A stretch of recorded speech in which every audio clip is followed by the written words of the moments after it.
رسالت، نعرہ تحقیق، نعرہ حیدری۔ الحمدللہ رب العالمین والعاقبۃ للمتقین والصلاۃ والسلام علی رسولہ محمد وآلہ واصحابہ اجمعین، اما بعد فاعوذ باللہ من الشیطان الرجیم، بسم اللہ الرحمن الرحیم۔ فاذکرونی اذکرکم واشکروا لی ولا تکفرون۔ آمنت باللہ صدق اللہ العظیم وبلغنا رسولہ النبی الکریم الامین ونحن علی ذلک لمن الشاہدین والشاکرین والحمد للہ رب العالمین۔ ان اللہ وملائکتہ یصلون علی النبی یا ایہا الذین آمنوا صلوا علیہ وسلموا تسلیما۔ جس سہانی گھڑی چمکاتا ہے باقا چاند، اسی دل افروز ساتھ پہ لاکھوں سلام۔ جس طرف اٹھ گئی دم میں دم آ گیا، اس نگاہ عنایت پہ لاکھوں سلام۔ فتح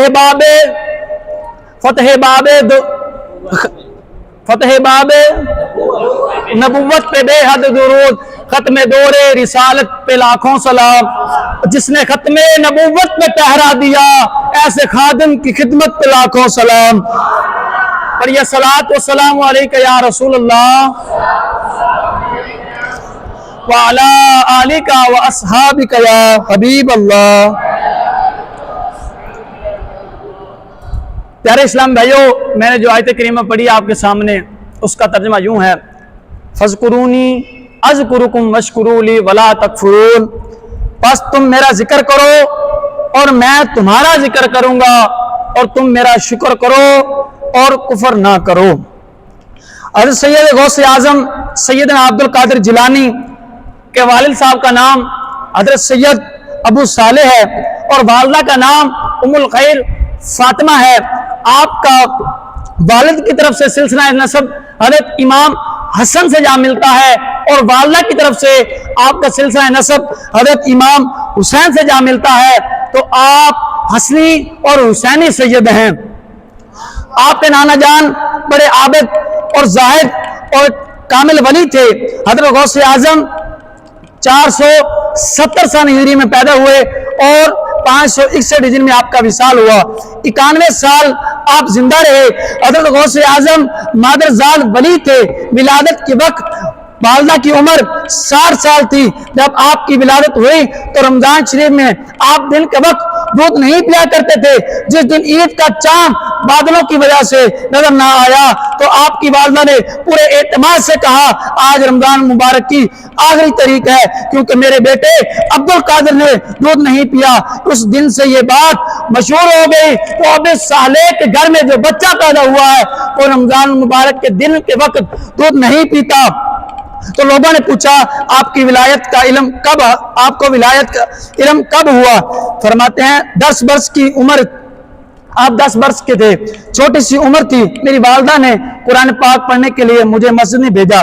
پہلے بچپن میں قرآن شریف پڑھا جاتا تھا، اب 80 سال کا بڑا ہو اس کو قرآن نہیں پڑھنا آتا۔ پہلے جو قرآن پڑھتا تھا وہ اچھا تھا، اب جو سالنے میں جائے وہ اچھا ہے، جو کلب میں جائے وہ اچھا ہے۔ مسجد ویران ہے، اگر ایک بیمار ہو تو اس کا علاج ہو سکتا ہے، اگر سارے قوم بیمار ہو اس کا علاج کیسے کریں؟ آپ فرماتے ہیں مسجد میں میں گیا اور بچوں سے مسجد بھری ہوئی تھی، کہیں بیٹھنے کی جگہ نہ ملی تو آواز آئی، افسحو لولی اللہ، بچوں جگہ چھوڑ دو، زمانے کا غوث آ گیا ہے۔ حضرت غوث اعظم ابھی کم عمر ہی تھے، ابھی چھوٹے ہی تھے، تو آپ کے والد وفات پا گئے۔ تربیت اور تعلیم کا انتظام آپ کی والدہ نے کیا۔ 18 سال کی عمر تک آپ گیلان میں مختلف مدارس سے علم حاصل کرتے رہے۔ 7 سال کی عمر میں قرآن مجید حفظ کر لیا، اور اس کے بعد آپ فرماتے ہیں میں ایک دن ہل چلا رہا تھا تو داند نے میری طرف منہ کر کے کہا، اے غوث، اللہ پاک نے تجھے یہ کام کرنے کے لیے پیدا نہیں کیا۔ اور میں گھر گیا اور اپنے مکان کی چھت پر چڑھا اور میں نے دیکھا کہ اللہ پاک نے میری آنکھوں کے سامنے سے تمام پردے اٹھا لیے. میں نے میدان عرفات کھڑے ہوئے حاجیوں کو دیکھ لیا, دل پر بہت اثر ہوا. آپ فرماتے ہیں میں اپنی والدہ کی خدمت میں حاضر ہوا اور بغداد جانے کی اجازت طلب کی. وہ سے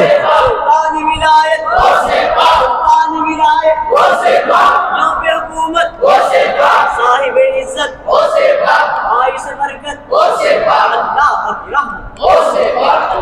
کی رحمت باعث برکت اللہ کی رحمت دم دوادم دستگی. تو جب آپ اپنی والدہ کے پاس گئے نا تو مجھے اجازت دیں, میں نے بغداد جانا ہے. تو آپ کی والدہ نے وجہ پوچھی تو آپ نے وہ بیل والا واقعہ سنایا. آپ فرماتے ہیں کہ جو میرے والد صاحب وفات پا گئے تو ان کی وراثت میں سے 80 دینار تھے, جو کہ میری والدہ نے 40 مجھے دے دیے اور 40 میرے بھائی کے لیے رکھ دیے. تو والدہ نے الوداع کہتے ہوئے وصیت کی, بیٹا ہمیشہ سچ بولنا ہے. والدہ نے کہا عبد القادر میں تمہیں اللہ تبارک و تعالیٰ کے سپرد کرتی ہوں, اور یہ بھی کہا بیٹا شاید زندگی میں دوبارہ ملاقات نہ ہو سکے. پھر دوبارہ ملاقات ہوئی بھی نہیں. آج کل کا بیٹا جب سفر پر روانہ ہوتا ہے ماں کہتی ہے میرے لیے سونا لانا, کپڑے لانا, دولت لانا, لیکن غوث اعظم کی والدہ نے بیٹے کو کوئی بات ایسی نہیں کی اور وصیت کی بیٹا کسی موڑ پر سچ نہیں, جھوٹ نہیں بولنا, ہمیشہ سچ بولنا ہے. تمہارے نانا صادق اور امین تھے, تم بھی ان کے نقش قدم پر چلنا. جان جاتی ہے تو جائے, سچ کا دامن نہیں چھوڑنا. آپ ماں کی وصیت کو پلے باندھ لیا. اس زمانے میں قافلے پیدل جایا کرتے تھے. آپ ایک قافلے کے ساتھ بغداد روانہ ہوئے. جب ہمدان سے آگے جنگل سے گزرنے لگے تو 60 ڈاک